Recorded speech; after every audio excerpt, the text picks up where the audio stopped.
spending any part of your day here. We're appreciative. And shout out to all my Dallas Cowboys fans. I'm sorry. You are the Lakers, so I'm smiling even though I don't watch football.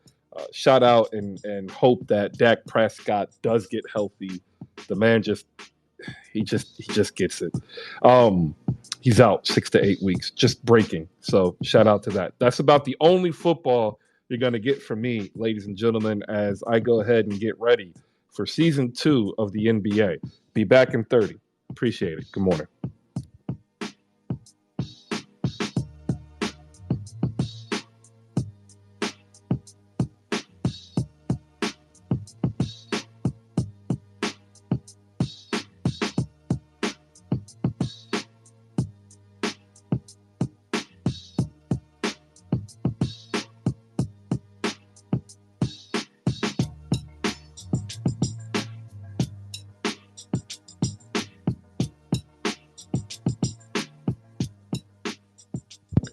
All right. Good morning, everybody. If you want a mic, go ahead and request it. Happy Monday. The return of the NFL is among us. It is upon us. It has descended upon American sports as the English Premier League has descended upon England, La Liga, and Italy. We've got a lot to get over in terms of the hump. That meaning we're almost there for NBA preseason. Once the NFL kicks off, it literally is just 2 weeks away until we'll be back in the groove, getting ready to debate the undebatable. We got a lot of Jokic and Giannis talk we're going to get as they continue to have a fantastic Eurobasket, as well as Luka Doncic. Even Lauri Markkanen is having a good Eurobasket. Shout out to Lauri Markkanen yesterday, 46 points. Amazing. Yusuf Nurkic really not having a great time. I feel bad for him. If you haven't read, he's been keeping track of what his team is going through, and it's pretty bad for a top level international team. We also have the WNBA Finals kicking off yesterday. Game 1, 3 p.m. on ABC, and it was a great game. In fact, if you had the Connecticut Sun going up with a lead at halftime, you probably cashed out with a lot of money. Because there were these small prop bets, and they were very, very much underdogs in this battle. But they actually went up 38-36 in at half, and then they ended up losing out to the Aces, 67-64 behind the MVP Asia Wilson's strong performance. We'll get into that, and also we have an announcement to make, which I'll get ready to make in probably about 5 minutes or so. We are powered on YouTube by audiolabs.io. They are also repurposing this show into a podcast form so that if you miss any hoop spaces, you can either catch it on YouTube or eventually when we release the podcast, it'll be on all your favorite podcast platforms. We're Podcast Pod. All right. So with that, we're going to go ahead and set out what we're looking forward to in the next couple of weeks here as we get ready for training camp and preseason.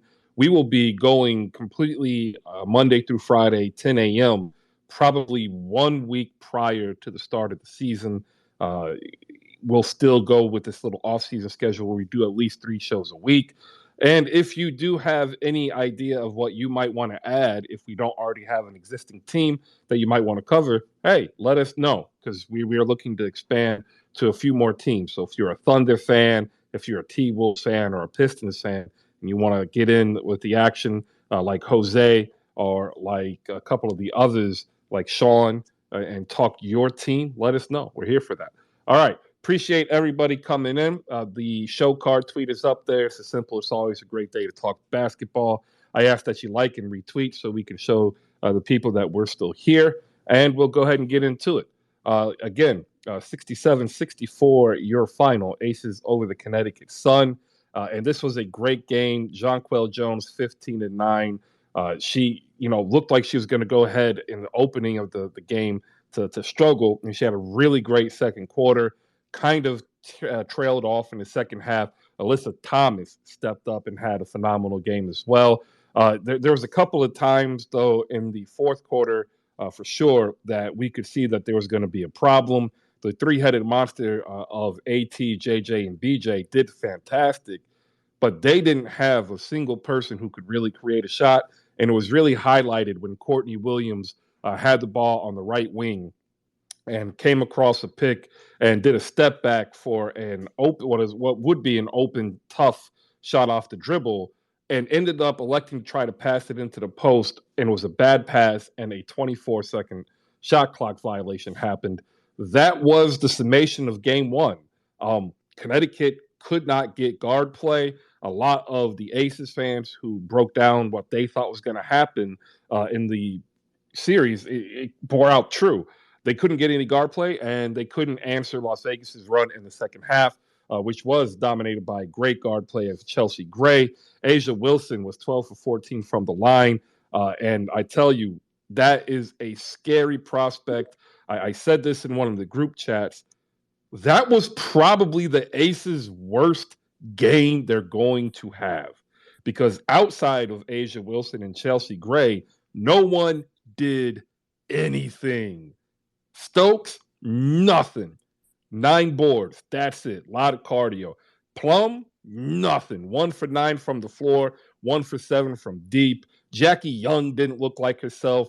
A total of 34 bench minutes played, a total of 5 points, 4 boards. This was not a good Aces game, yet they still persevere and win. Up on stage with us, we have Danny D, our resident Aces fan. Danny, good morning. How you doing? Good morning, everyone. Good morning, Chris. Excuse me. Ooh, that bacon caught me off guard. Anyway, yeah, it was a game that I thought we would have. We got off to a better start in the first quarter. I didn't think they would have that much energy. I thought they might come out a little sluggish because sometimes you have more days off than your other team. Then that could cause problems. But they had a good first quarter. Second quarter, not as much, but the game was still in hand.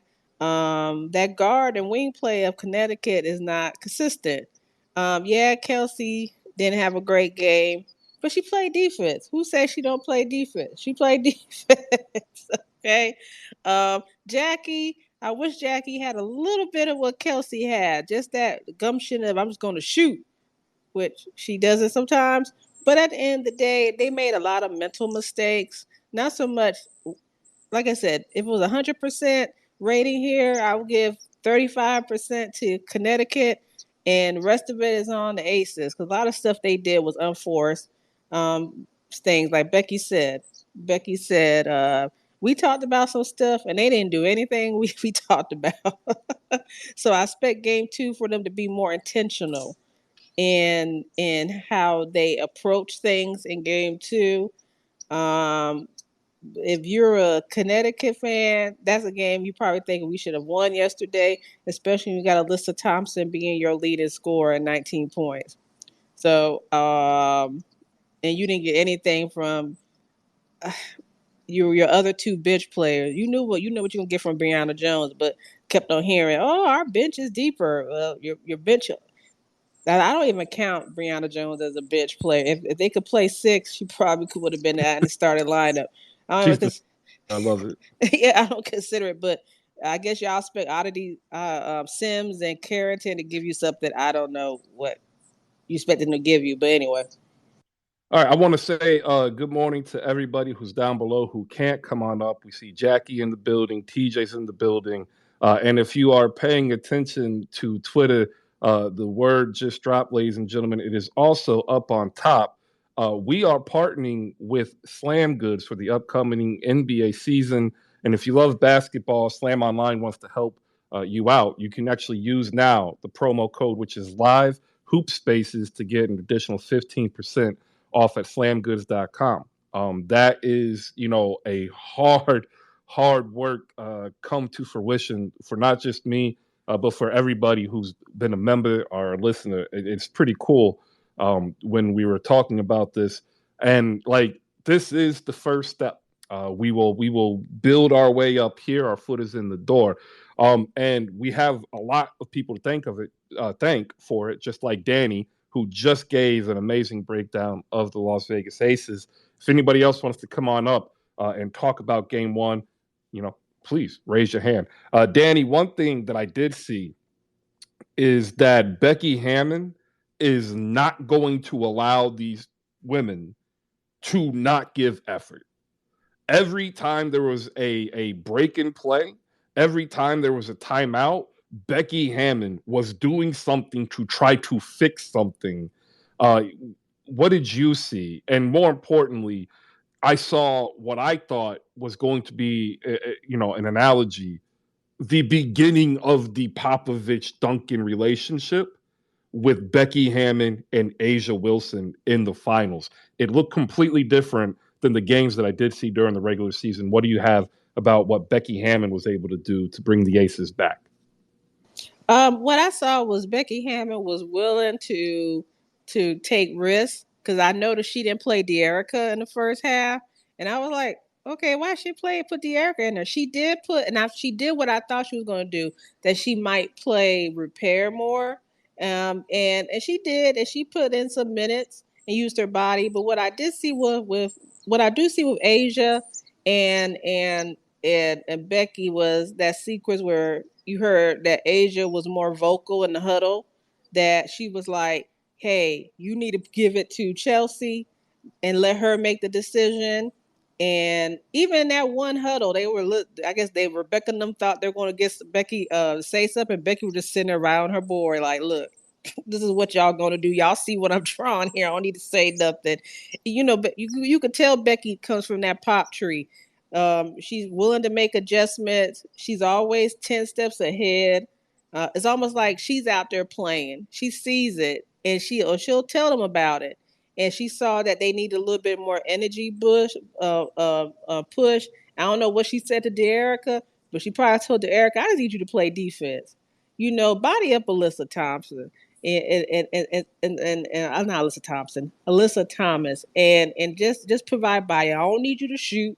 Just go out there, and if you get a rebound, put it back up. And it's just that you've seen the great mind of Becky, her defenses that kind of, I don't know why that confused them. I don't know why zone confused everybody, but it confused them when they went to a zone. Sometimes their zone goes into a man to man. You can see that she gave a team that doesn't have a good point guard. And I'm going to point to the NBA. Everybody hates this. You remember how everybody talked about the Celtics and their defense, and they kept on talking about how good the Warriors offense was, and Steve put out junk defenses on them, and you could tell it confused. Yep. Confused Boston. Yeah. It's the same thing. If your offense ain't good or you don't have good guard play, then this is that's what's going to happen. And I can see the wheels are turning in her head before Kurtz can. Yeah. Hopefully, to answer your question. Sorry. Yeah, I that's exactly what I saw. In one point in the second half, I was actually asking this question out loud: should Kurt be allowed to wear a Hawaiian shirt? Because he was in that Nike smock and he was not it. He looked really good in the first quarter, and then in the second quarter when they really took off, he seemed to take control, but he didn't have any type of answer for the adjustments that Becky Hammon and the Aces made coming out at the half. All right, I'm going to get into some of the news, well, not news and notes, but in some of the stats. The game leader was Asia Wilson, 24 and 11. She also put up 4 blocks and 2 steals. Again, 12 for 14 from the line is just absolutely insane if you think about the way she's getting hit. Like there's attrition, and I know she's got to be feeling these hits afterwards. Chelsea Gray, 21 points, 3 assists, 9 for 17 from the floor. The Aces did not shoot well from deep at all. They shot 21% as a team. Only one other player got in double figures, and that was Jackie Young with 11. She was 5 for 12. Everybody else combined for 3 out of 18. That was it. 3 women carried the Las Vegas Aces to victory. For the Connecticut Sun, your leader was, again, not Jonquel Jones, as many people thought might actually happen, but it was Alyssa Thomas with 19 and 11. Jonquel had 15 and 9. Brianna Jones off the bench had 12. And this was the point that we were talking Friday, is that Connecticut, they would be able to play in the middle, get a dominant rebounding advantage, and that would actually allow them to control the pace of the game, and that's what happened in the second quarter. But going into the second half, the Aces closed the rebounding gap. Sun had 38 total rebounds as a team. The Aces had 33. It was a close, tough game, but again, as I said earlier, I really do believe this was the Aces' worst possible opening game they could have. All right, I want to welcome some people who just came in, as well as some content creators down below. Edwin Garcia is in the building. He covers the Los Angeles Sparks, used to cover the Chicago Sky. So if you do want some WNBA on your timeline, go ahead and shoot him a follow. Just a quick warning, though, he is a Lakers fan as well. So you'll have to put up with the LakersTakes.com, which is where you need to go to read the Lakers coverage. And you can check him out here on Twitter, oftentimes co-hosting with Malika Walker. And also working out with the pettiest Lakers fan.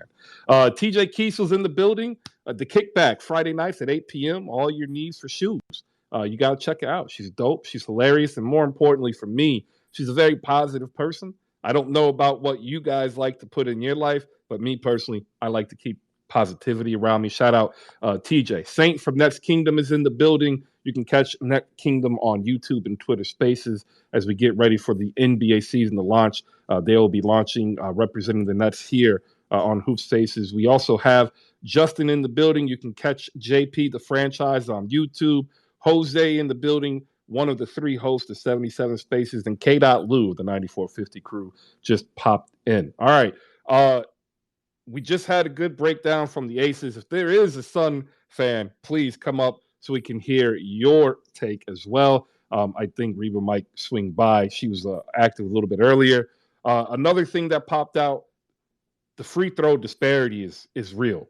19 total free throw attempts for the Vegas Aces, 16 made. The majority of them, of course, coming from Asia Wilson, and Connecticut had 5.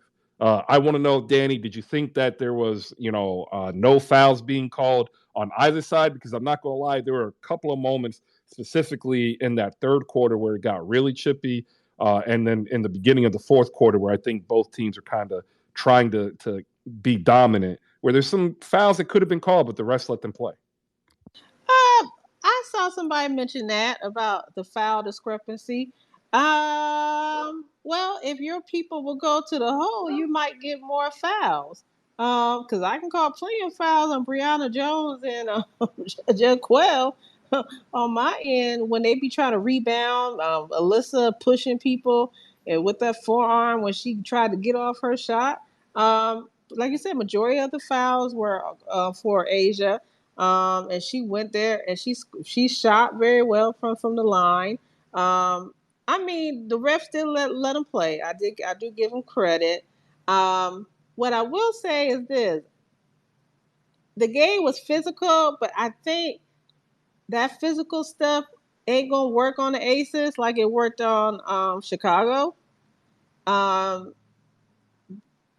they're a finesse team as far as they're more offensive minded, but that body bullying ain't gonna work. I don't think with them because Alyssa Thomas was a little bit more subdued in a weird way. I don't know if anybody saw that. That's how I felt. I mean, when they put in Jonquel, I'm gonna give Connecticut some help here. When they put Jaquel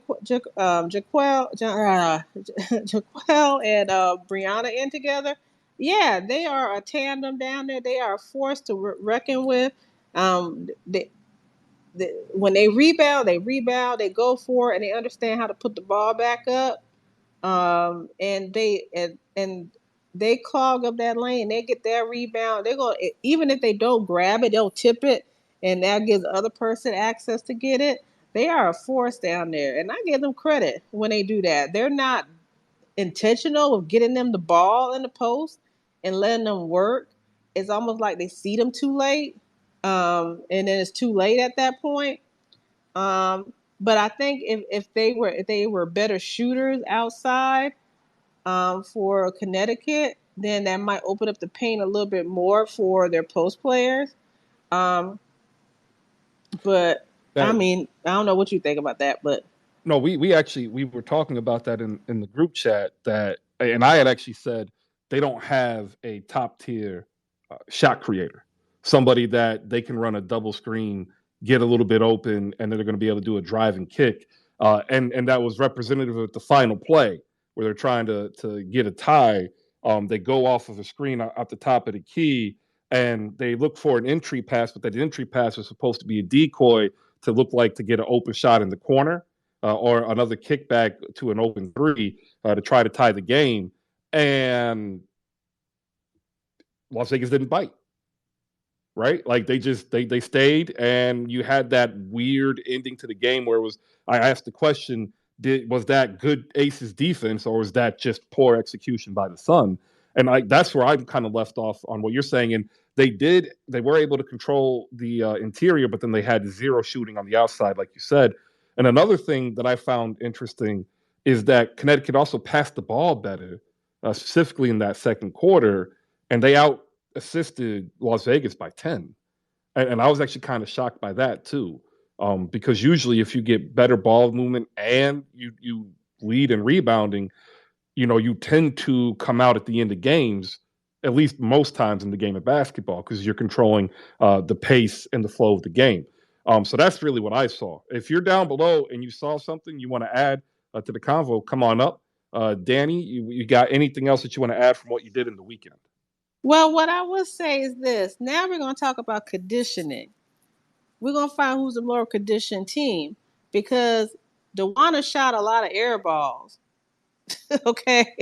And that last shot was an air ball, I think. I have to go back and look at it. Yeah, we're going to talk about conditioning and how good their condition is. Yeah, Vegas may have a short bench, but guess what? They're used to playing all those minutes.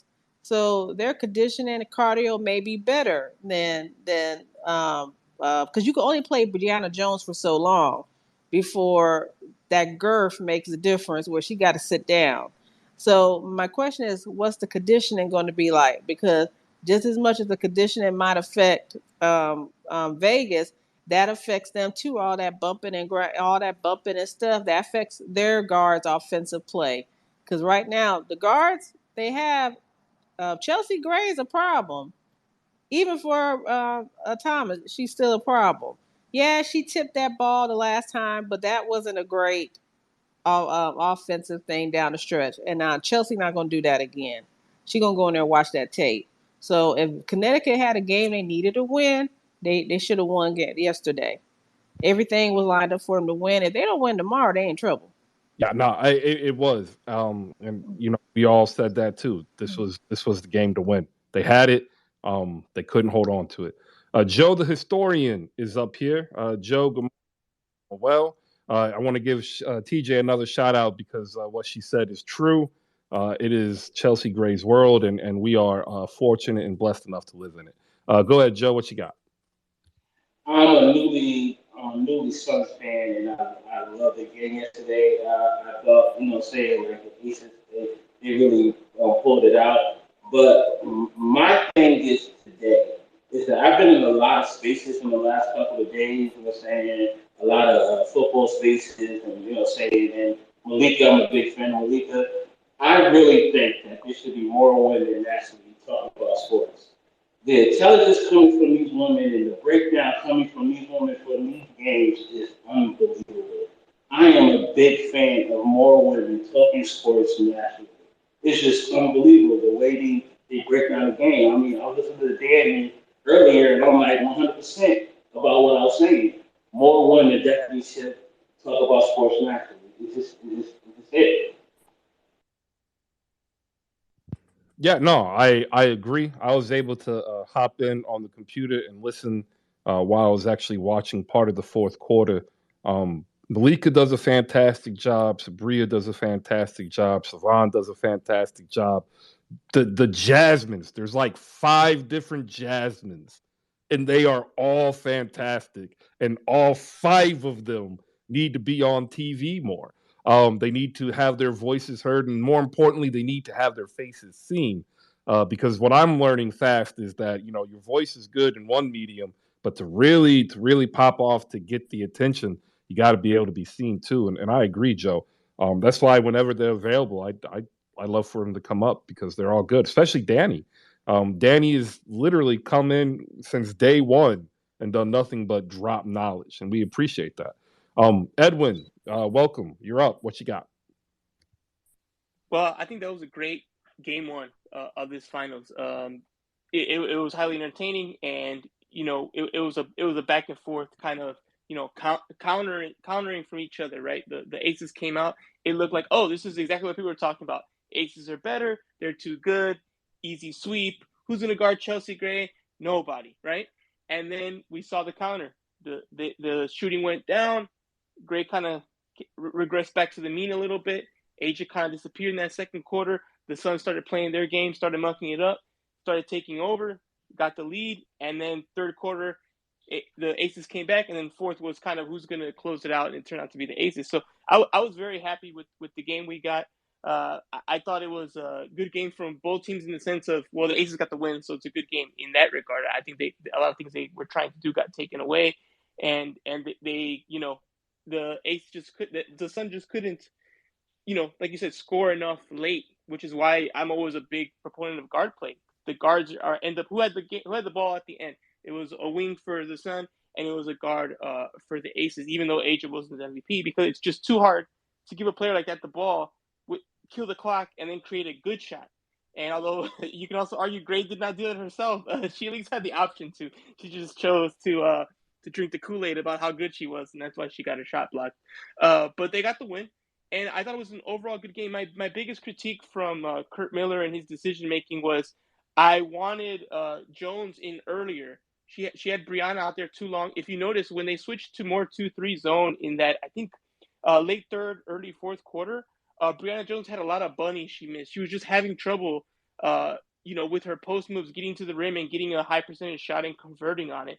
And the whole time I'm just thinking, bring back John Quill. Bring back John Quill. He brought her back, I think, in like minute 6 or 7. I thought that was too long.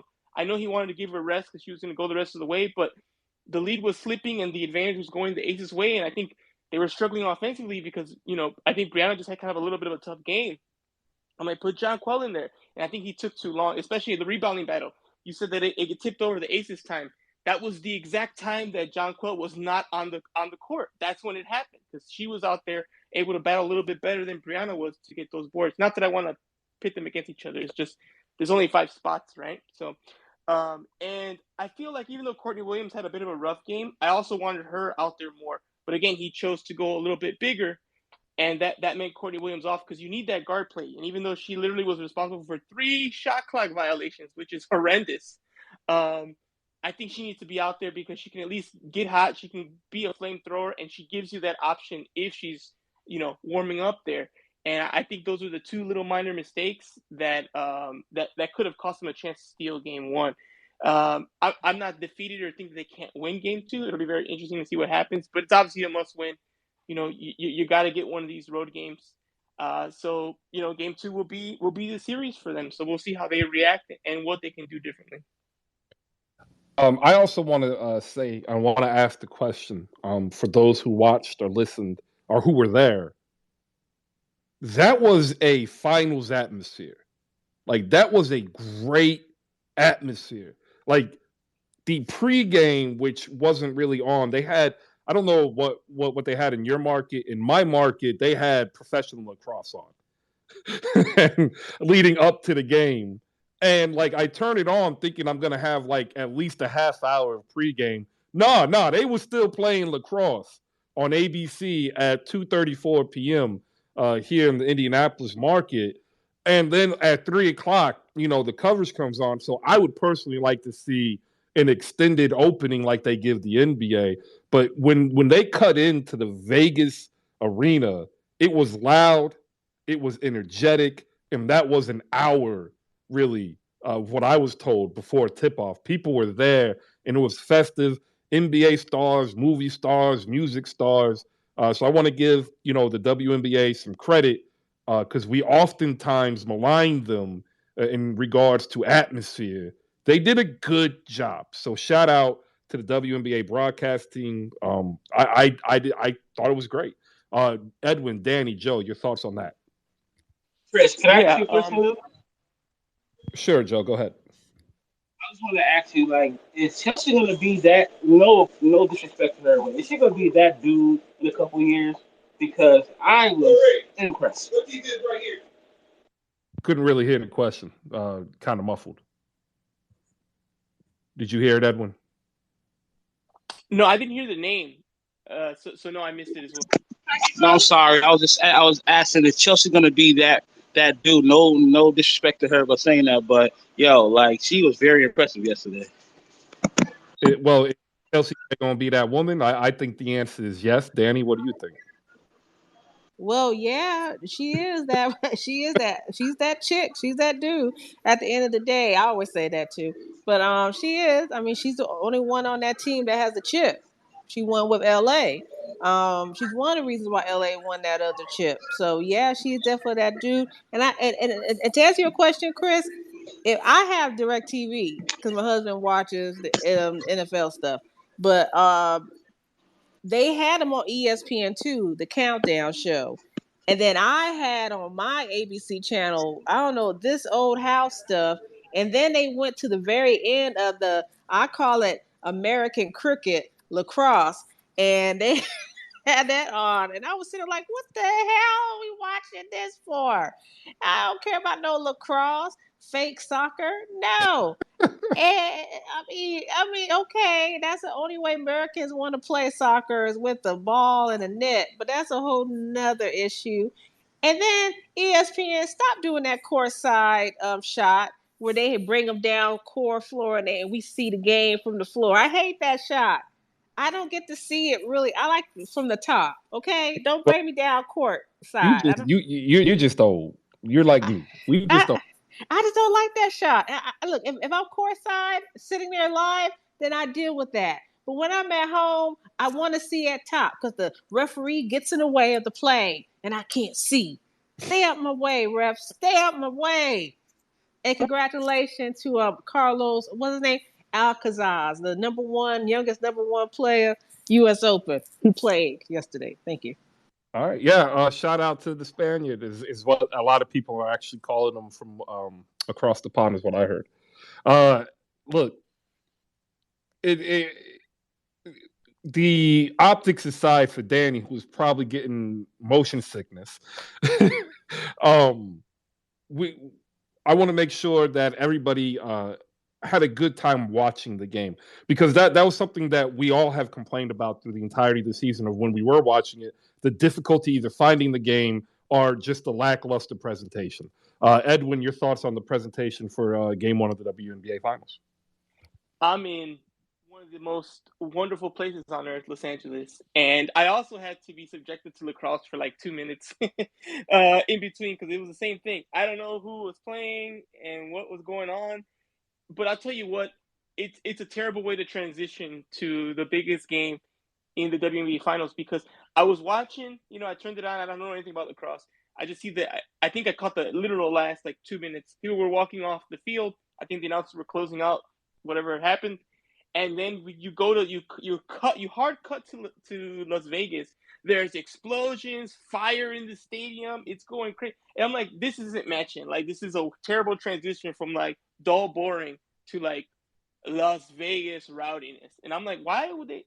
Again, it's even in the good thing, there's a bad. It's like, why was this the thing? Like you said, there should be a pregame show, and then there's this. So that didn't make much sense. But being in Vegas is one of I think, now that I read a good article, kind of a positive. You talk about you want positivity and time, like the 10 best things the WNBA has done in the last 10 years, and I think Vegas is number one. Just a slam dunk.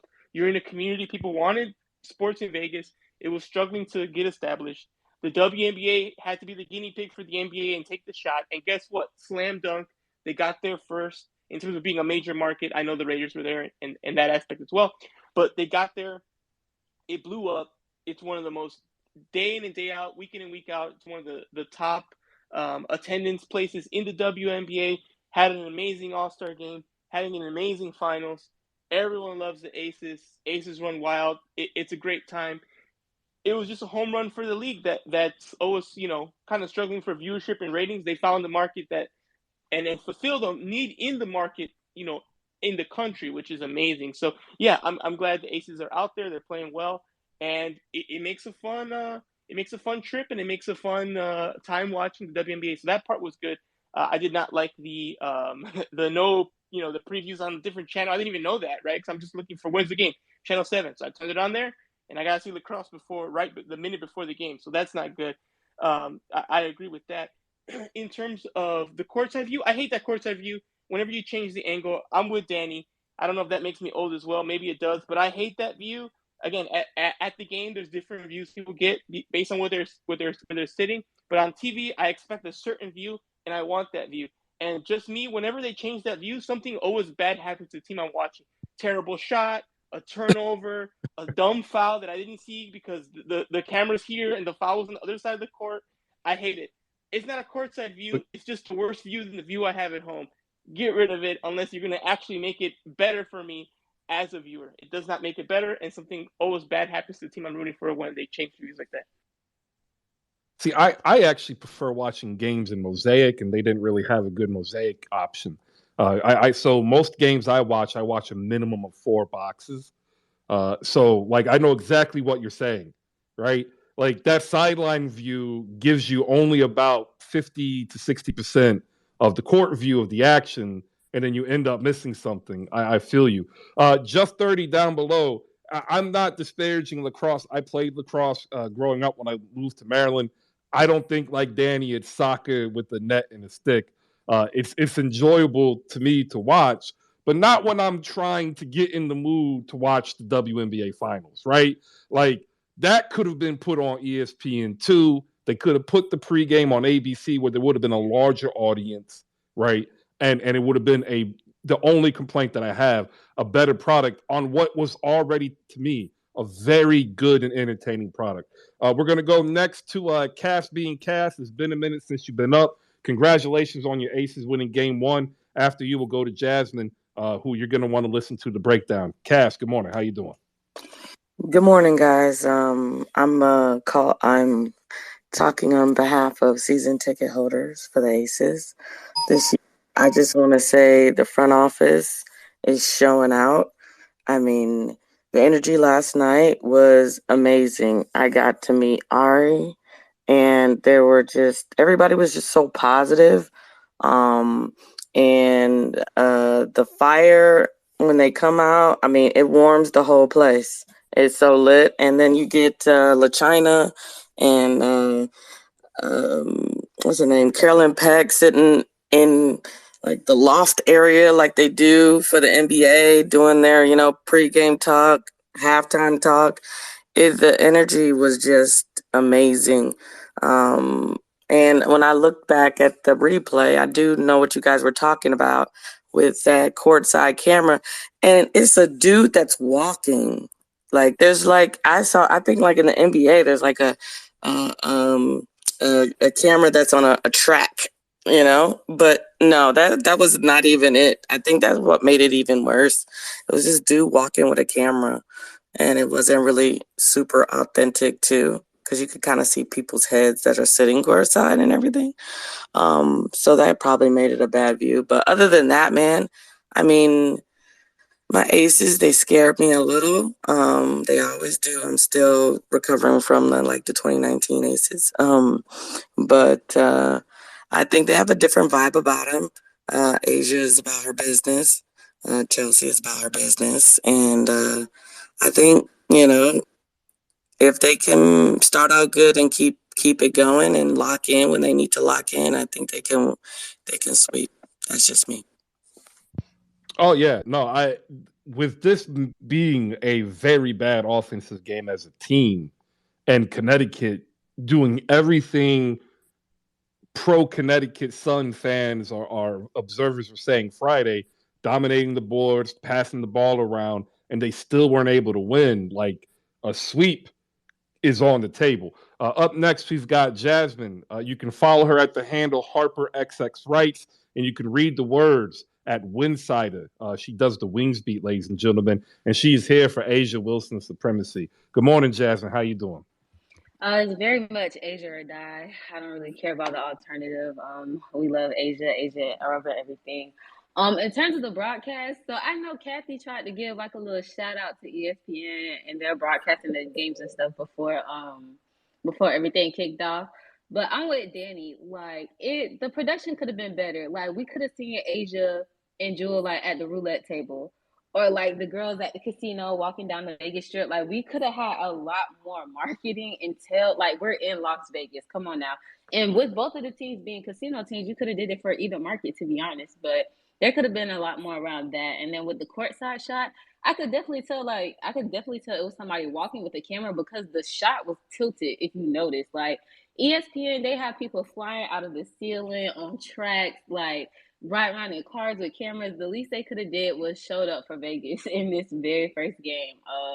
I will say I didn't catch the pregame because I was doing something beforehand. But then when I did flip to the channel, and LaChina and Carolyn Peck were talking, you couldn't hear them. Like I know last year, I think they did the same setup with Sue Bird when she was out there talking on the cast, which I don't know, it was a little bit different then because you could actually hear them. But then this year, you really couldn't hear them at all in the beginning or during halftime. So I just think it could have been a little bit better, a little better marketing. But overall, I'm not really mad at the product. We just don't need that camera unless somebody's going to stably hold it.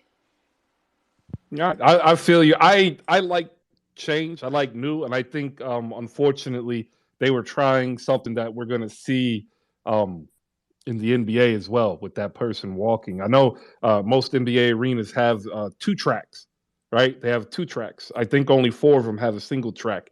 One of them is going to change over. That's being the Pacers. They're adding another one.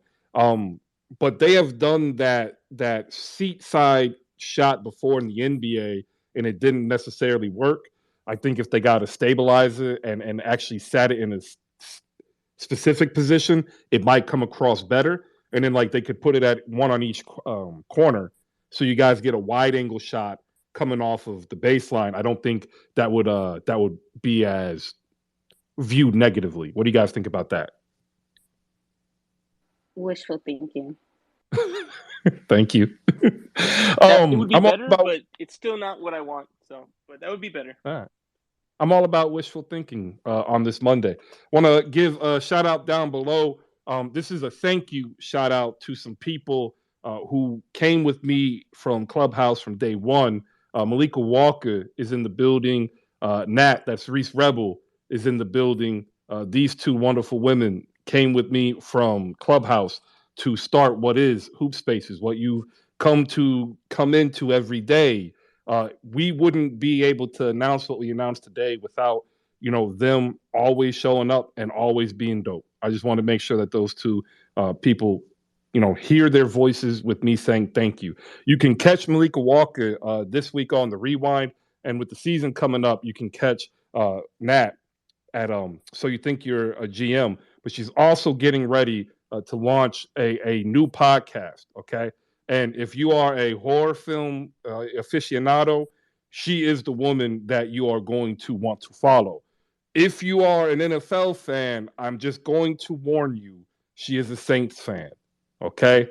Now, she's a good Saints fan, but like some of these Saints fans is mad crazy.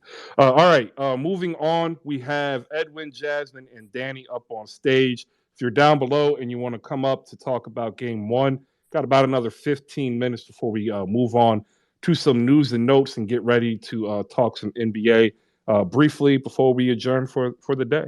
All right. Going into game two, what are we thinking that Connecticut can do to give themselves, a better chance of, I don't know, hitting open 3-pointers? Because, like, wow. Edwin, we'll start with you. What can Connecticut do to give, Aces either a better challenge or pull out a victory in game two? And then what do you think the Aces need to actually fix will be the next question. Edwin, you're up. I think it's a matter. I think we're forgetting Bonner had a really bad game, right? I think she was like 1 for 8 from the field. I don't expect that to repeat. Whether those are 3-point shots or mid-range shots, close-range shots, I expect her to play better. And I think that and again, Courtney Williams' decision making has to be better. 3 very bad 24-second shot clock violations sprinkled throughout the game. That can't happen. It was a 1-possession game, so everything makes a big deal. And as we mentioned, there was a really bad free throw discrepancy. I don't think there's anything like malicious there. It just kind of happened. I do think Asia got the whistle, but you're the MVP. You're going to get the whistle. They're going to bail you out sometimes. So you just got to keep going to the hoop. You got to keep attacking and force the ref. You got to put pressure on them. And if you're settling for jumpers, that makes it very easy to just let the game keep going. So those are the few minor things. I think they did a good job defensively. I don't really have too many complaints there. Again, held them to the lowest amount of points all season. They did that to the Aces yesterday. They did that twice to the Sky at 63 points, game 1 and game 5. I don't think those are coincidences. They muck things up. They make you uncomfortable. They get physical before you even get the ball, therefore making it hard for you to even get the ball.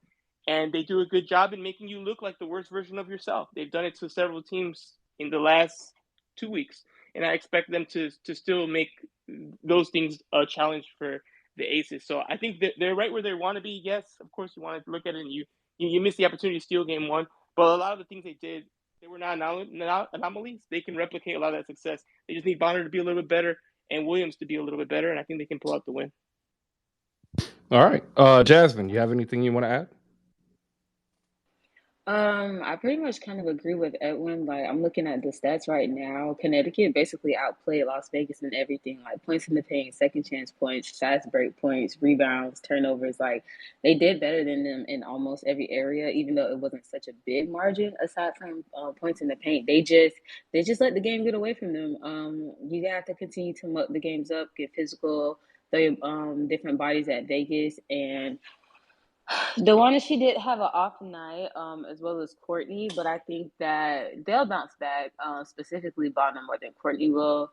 You just have to have your players playing better. I don't think Vegas will come out like this again, especially Kelsey. Like, she played very, very bad yesterday. Even some of her shots were questionable, yes, but even the good looks that she got, she really wasn't hitting them. I was very happy when she hit that 1-3 because I really thought she was going to go the night without, like, getting some type of momentum going. But all in all, I think the Aces will be okay. It's just more so for Connecticut. You have to continue to make teams play to your level, play to your pace. And if you can't seal the game that way, then you're not going to win anymore. Because yesterday they should have won. If they didn't win yesterday, which I don't think they're going to win tomorrow, they have a better chance of pulling out wins at home. But if you can't still win in Vegas, I think the series is over. Wow, I love it. Danny, hop in here. Your thoughts, and then we'll go ahead and ask the question: what does Becky Hammon have the Aces do to just essentially put them over the top and run this out as a sweep? Danny, your thoughts? Well, first off, ball movement, assists. When the ball moves, that creates energy and that allows everyone to have some type of connection with the game. They got to play with pace. Don't get stuck and try to play Connecticut's game. Kelsey was pressing yesterday. Ain't wasn't nothing that Connecticut's defense was doing. She was just pressing, and she had shots that just didn't fall. At the end of the day. But ball movement, when they were moving that ball like they were in the first quarter, things things were happening. That's why they got on that good lead. So they stopped doing that in the second half. Asia has to touch it, whether she shoots it or not. Let her make the decision of what she wants to do, and she's been calling for it. And I think that's the difference between her and JJ. Ada's going to call for the ball. She's going to voice her opinion, and her team respects her enough but listens to her about it. So, ball movement, Kelsey, stop pressing. I need Jackie to stop overthinking, and I need Chelsea to play like the point guard she is and stop playing like the lower angel on the right side of God over there and play like the point guard that she is. And Becky's going to tell them to be intentional. Be intentional about their offense. Be intentional about their defense. Trust your player beside you, and trust each other and play together. And that's what Becky's going to say. All right. If you look up top, ladies and gentlemen, Mr. Anthony in the Bad Takers gives an explanation about the sideline shot. I don't know anything about photography or camera work. So if you understand what he says, cool. If not, send him a question because like I read it and I don't know. All right. The Las Vegas Aces are going to be probably the prohibitive favorite to close out the series. What is Becky Hammon going to do, Edwin or Jasmine, to really, get this locked up? To me, I like to exploit the defense. I like to make them communicate as much as possible. So I don't know if this will be Becky's style, but I'm attacking Courtney Williams on pick and rolls at every opportunity, and I'm trying to get the Sun Bigs in trouble as much as I can in pick and roll action. That's what I'm trying to do, trying to get to the paint. It's really tough because it seems like, Danny mentioned getting the ball to Asia more. If you're looking, talking about the refs could have called even more fouls because Asia is not. If you just watch any quarter you want, first, second, third, fourth, watch Asia, just Asia. She's struggling to get to her spots because they're being so physical with her and making her work to get any type of positioning. They called a couple of fouls, but they just can't call all the things that are happening down there. So getting her in some pick and roll actions and switching the kind of tension there and making those Connecticut defenders have to work, off the pick and roll versus just trying to beat up Asia down there. I think that would be a nice change of direction, and maybe it gets them in foul trouble, makes them more tentative, or just literally gets them tired. It just puts them in more actions defensively, and then they're also carrying the load on the offensive side. It's tough to play both sides for as many minutes as Kurt puts them out there because he's going to have them in the high 30s at minimum. So I think those are some things you can do to try to exploit that Connecticut defense, try to tire them out, and try to get them in foul trouble. I agree with the foul trouble. I think that JJ pretty much gets into foul trouble on her own. So I think you could let her do that. Definitely get JJ into foul trouble. But also I like how I believe Jackie was guarding DeWanna Bonner yesterday. That pretty much worked. If it works for you, like, don't really change it. But, if you see that Jackie needs help, go ahead and give her the switch that she needs. I do think that somebody has to step up offensively to be the third scorer, really the X factor, because Asia and Chelsea, they can't do it on their own. So either Jackie or Kelsey are going to have to start stepping up a little bit more on the offensive end. I feel like defensively, the team is doing pretty good. They just have a few things to clean up. And I think the main thing is Kia Stokes and De'Arca Hamby minutes. How are you going to stagger them? Who's going to start? Who's going to come off the bench? And where do you feel comfortable putting them in at? Because as soon as Hamby got into the game yesterday, it shifted. Like, Vegas was going down slowly but surely, but they were going down. And as soon as De'Arca came in, she had some really good defensive plays, which transitioned over into the other side of the floor and just helped their offense come alive. So I think that it's a couple things you have to do in terms of, like, getting players into foul trouble, cleaning up the offense, and just knowing which big you want to go with in the ultimate decision. All right. Last chance for anybody down below who wants to possibly come up and give their take on game one, 67-64 Las Vegas Aces over the Connecticut Sun. We're looking at game two, 9 p.m. tomorrow on ESPN. So they're going to get prime time. This is a game that Connecticut has to win. Sorry, this is a game that Connecticut has to win. Real quick, up top around the horn, Edwin, do they win? Or does Las Vegas win game two? I want to say yes, but I can't. I'm going down, despite me sounding like a Suns apologist. I just don't trust them. And the Aces are just, I thought they were the best team in the WNBA all season. So I'm going to have to stick with that. So I think it's another hard-fought game. I think it comes down to, 4 to 6 points. I don't think it's going to be a blowout either way. But unfortunately, I'm going to have to go with Aces in another close one. All right. Steve has jumped up top. Steve, give us your take from game one. Well, I don't have a whole bunch to add. I mostly came up to say congratulations on the partnership. But essentially, I was just thinking, after what we saw in game one and what Coach Hammond can do looking at, the quote-unquote junk defenses and maybe defenses they hadn't seen out of Connecticut before, and the players are good enough to know how to react to that stuff. They're going to look at some film. They're going to go into practice. And I just don't think offensively there's going to be issues for the Aces the rest of the series as long as the shooters shoot well. Because Kelsey could have hit more shots. She had some good looks. She had some looks that she made that didn't need to be shot. But it's, she missed 2 threes at least that were pretty good looks that she should have hit. She made one in clutch time, but I don't see the Aces not being able to sort of adjust to what they saw. And if they have to play more physical or if they have to sell fouls, it is what it is. I think if if you have a team that prides themselves on being physical like Connecticut, and you can maybe force them to play more physical defense because you are a better team offensively, you're just going to get more fouls. So the foul discrepancy wasn't even that big in game one, but I can see if we attack the paint more, we being the Aces attack the paint more.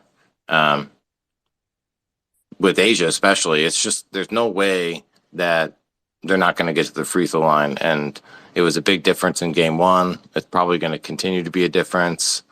But yeah, I'm really not, I'm not sold that Connecticut has much left to sort of battle with. I actually did think that the DeWanna Bonner looked tired. I don't know if that's just me, but with only 1 day rest in between the next couple of games, I'm not sure if she's the player that Connecticut banks on turning it around. They may need Courtney Williams to really perform better, and Heidemann.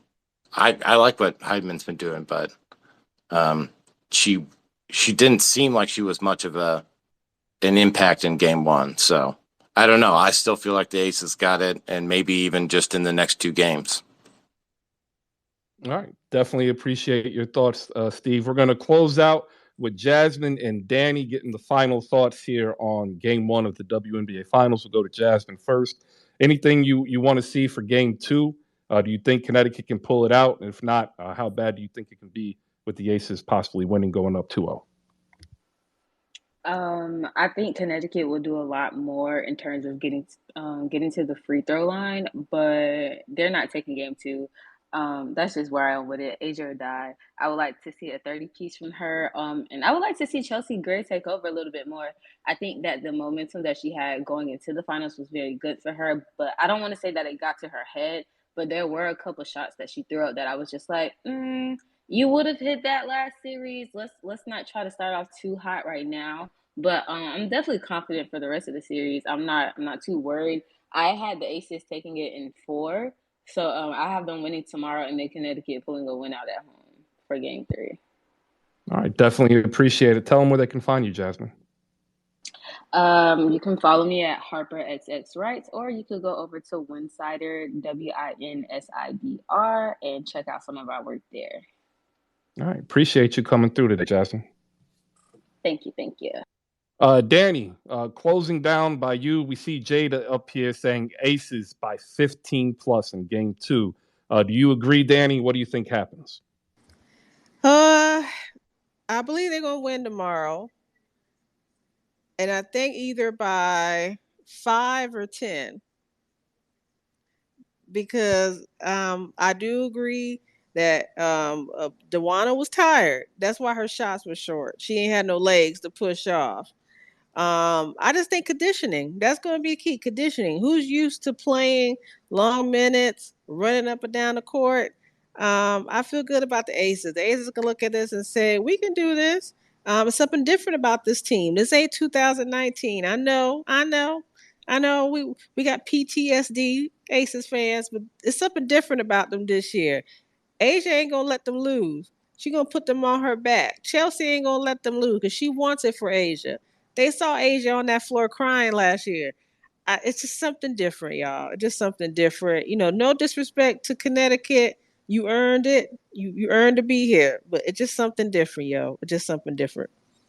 And I don't want to hear about Connecticut legs because they said the same thing about Chicago. And Dejanay came back and said we were all on the same plane together. So if they could win it off one game of rest, okay, they can keep going forward. I love it.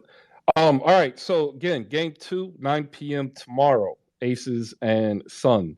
I think everybody that came up believes that the Aces will win tomorrow. I also believe the Aces will win tomorrow.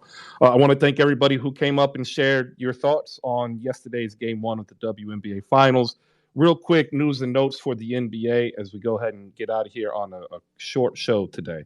The Eurobasket tournament is still going, and I tell you, it's an entertaining bit of basketball in this instance. It's leading up to what will be seen as the rise of the international star. Giannis, Jokic, Luka are all balling, but so are other players in the NBA who are European. So if you need some extra basketball while they're on off days, you can go back and catch some of the games on YouTube. The Hawks have waived Sean D. Brown. Steph Curry on potentially reuniting with Kevin Durant says, yeah, hell yeah.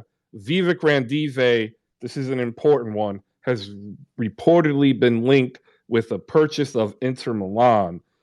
If that were to go through, there might be some sales here in the on the state side in regards to the amount of shares of the Kings. Mark Cuban has backtracked. He is now not against an in-season tournament, but he would like to see the NBA draft expanded if there's going to be a tournament.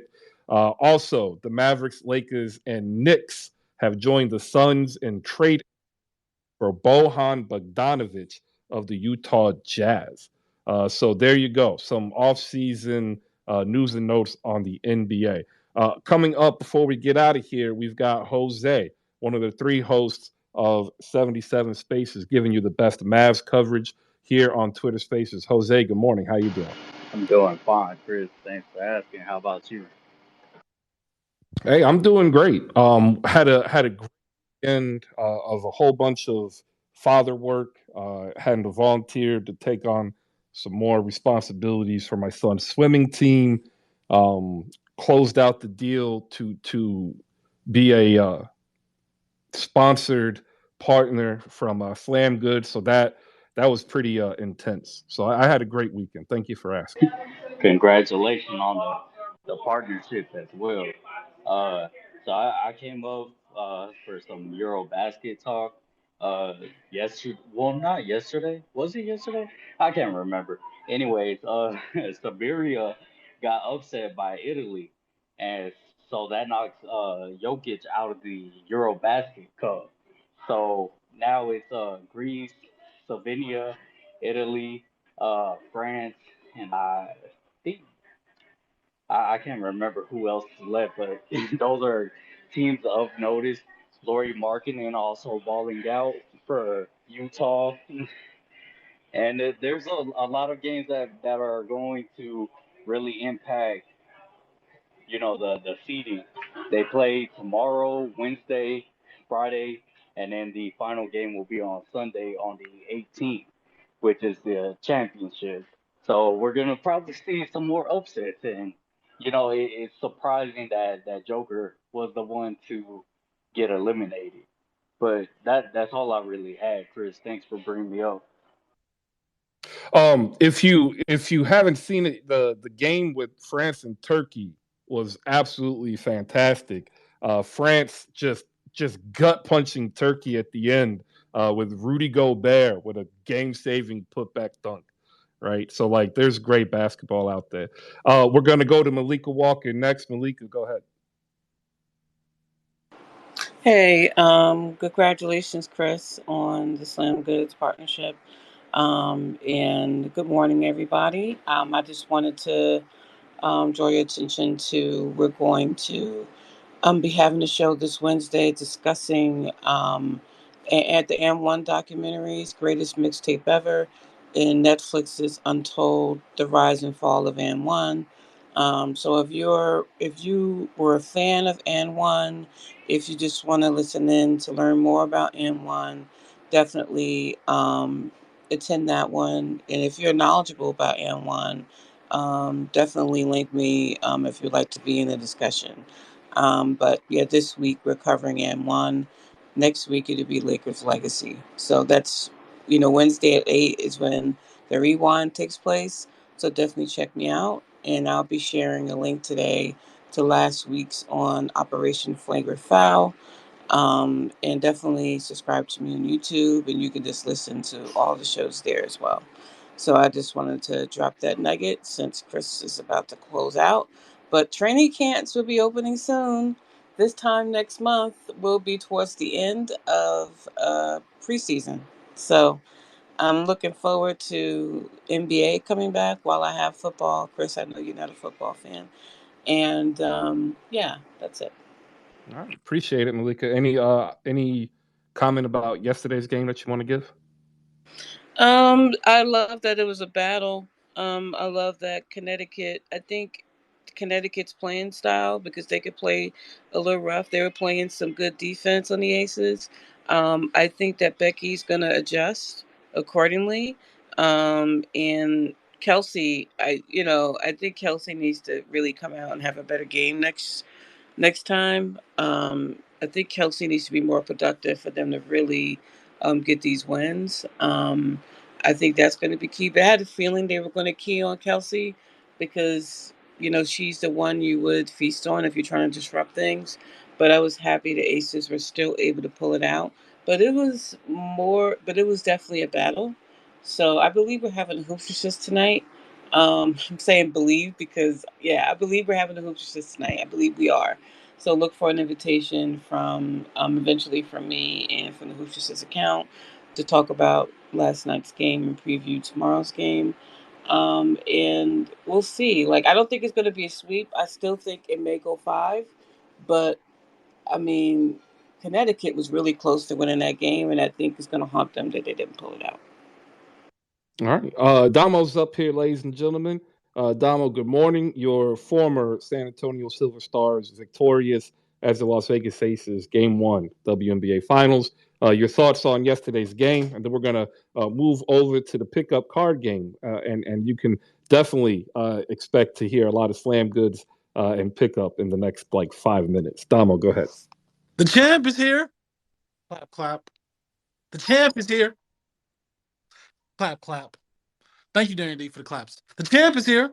Chris, nappy-headed kid, man, growing up on the east side of San Antonio. Um, moms didn't have a lot always, man. She was a hard-working lady. She was a contract officer for the DOD, man. A military kid originally. Worked a lot of hard hours. I grew up in the Antioch Village Projects. It was managed by the Antioch Baptist Church, our SME church around the corner, man. And we couldn't afford Spurs tickets. As a child, I actually didn't go to my first San Antonio Spurs game until I was I think 21. Because had to make my own pennies. But the Silver Stars would come into because we were only about, I think, maybe 6 miles away from the AT&T Center. So the Silver Stars would come to our projects and they would give out free tickets and basketballs. And that's really where my love of the WNBA came from, man. So, like I said, unfortunately, the business of the NBA and the business of being a quote unquote small market, um, you know, the Hope family, I'm not gonna say they couldn't afford, they made the business decision, quote unquote, to sell my beloved stars to Las Vegas. And I'm not mad at it because they ended up getting more resources and proud of them for all the success they had, man. But let it be known, that's still the Silver Stars in my heart. And shout out to my girl Becky, who I actually met when I was a kid, back when she was on the Stars. I actually used to have a picture of her. I have two baby pictures, or not baby pictures. I have two pictures. One where Avery Johnson's holding me, then I have another one where I'm sitting next to Becky when I was I think 9 or 10, somewhere around there, 03, 04. Whenever it's her second year in San Antonio. That being said, man, it's all love, man. We live in the beautiful life right now. Asia Wilson. My only really regret and bit of frustration is that all them Chris, you saw the move she was hitting them with. Did you watch the game? Did you see what she was doing to him? Yeah, no, she was unstoppable. My only regret is I wish it was Candace right there in front of her. That's my only regret. I just wish that it was Candace right there getting that work. That's the only thing. I've seen a whole bunch of talk about, the Suns play real defense and whoop-de-whoop, all that. That's that work, Chris. That's that work right there. They don't make nothing like that. We ain't never seen that type of work ever before. They don't do that where they from. Like that right there, that model wasn't out.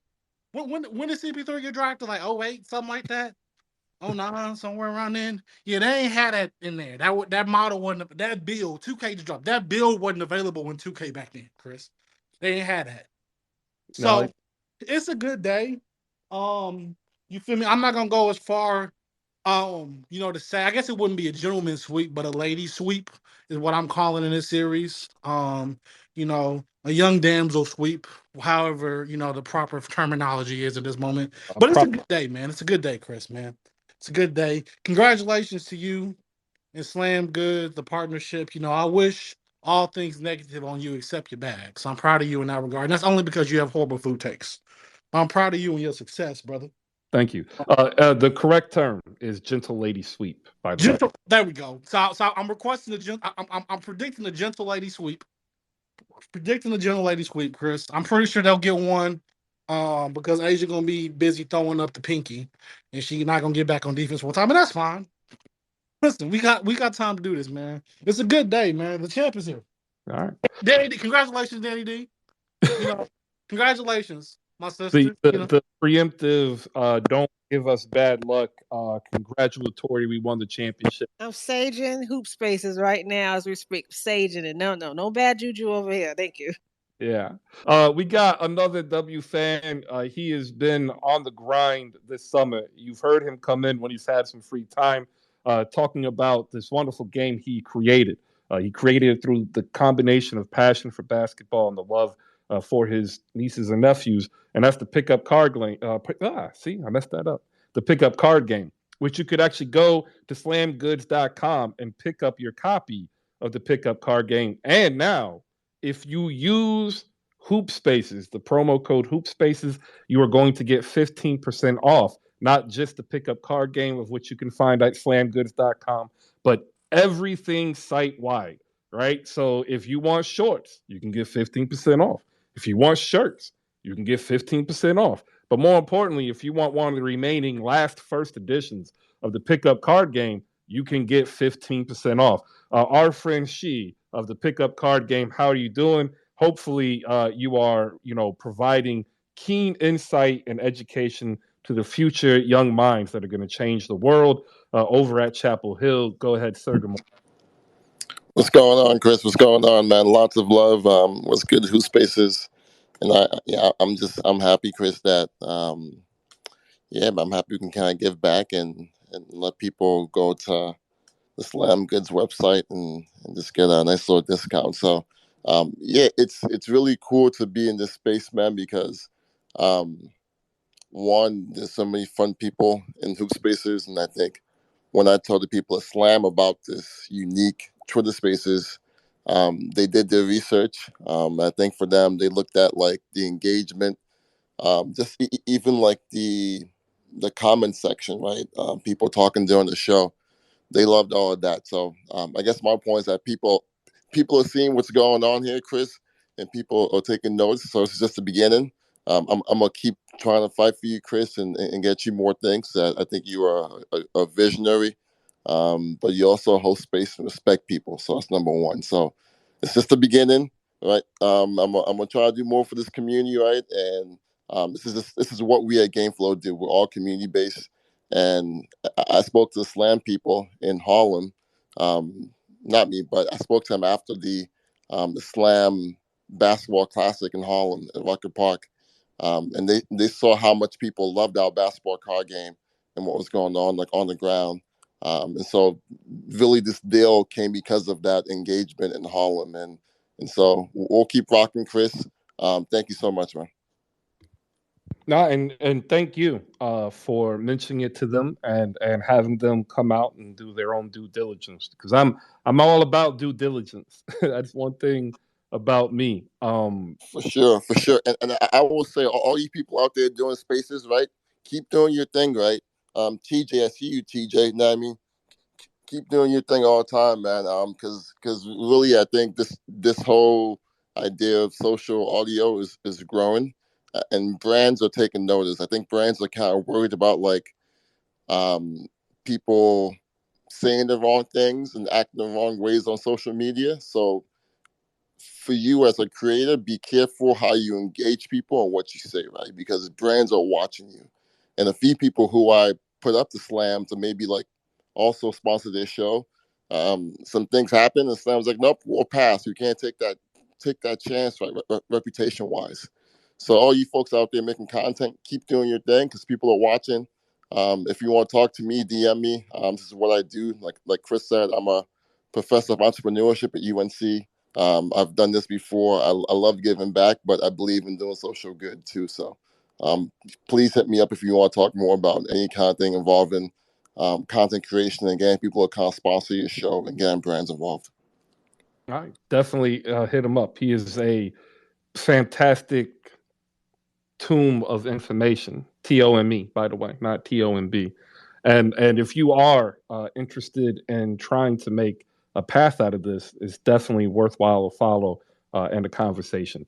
Damo, your hands up. I guess you have something you want to add in here. Go ahead. 30 seconds. I do actually, and this is not going to be my typical ignorance. I want to add to something pickup card Gabe just said.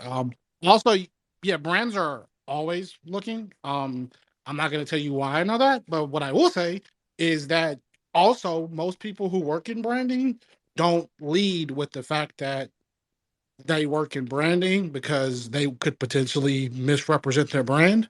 So if, for example, someone worked for a company, you wouldn't most of the time be able to click their bio and see that this person represents this brand, and they wouldn't lead with it.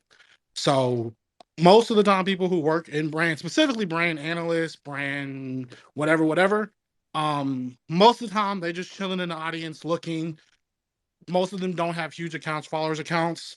So for my content creators in the game, know that huge national brands are checking faces, checking Instagram, checking Twitter, checking etc. They're paying attention, but you would have no idea who they are until you get a random email and you say, "Oh, you've been here for like the last month." Had no idea. So yeah, just word to the wise.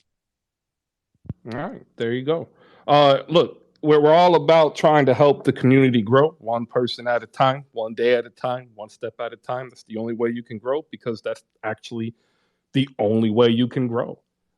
Doesn't matter what profession you're in, it doesn't matter what life circumstance you have. If you want to grow, you have to take the steps every day. And it's every day. That's the key word. Every day, meaning consistency. Consistently, how you approach people, how you represent yourself, how you communicate with other people, and more importantly, how you handle and allow other people to communicate as themselves, right? It's just treating people respectfully as a human being. That's what we're about. And that's it for today's abbreviated version. We'll be back Wednesday morning at 10 a.m., ladies and gentlemen. We'll talk game two, which is ESPN 9 p.m. between the Connecticut Sun and the Las Vegas Aces. I want to thank everybody who's come in and spent any second making any part of this Monday part of Hoop Spaces. We are all appreciative. Thank you very much. And I'm going to hit this button. All right, check this out. I can actually say this now. Today, we're brought to you by a couple of people, right? Slam Goods, which is an online marketplace from Slam Online, Slam Magazine. If you love basketball and you paid attention to basketball, anything over the last 30 years, you understand what Slam is. Check it out. Hoop Spaces, that's the promo code. Go to slamgoods.com, type in Hoop Spaces as the promo code, get 15% off your entire purchase site wide. Use it to get an additional, copy of the pickup card game over at slamgoods.com. You can find us on YouTube, powered by audiolabs.io, and we're getting ready to further enhance our partnership with them. See you Wednesday, 10 a.m. Peace out.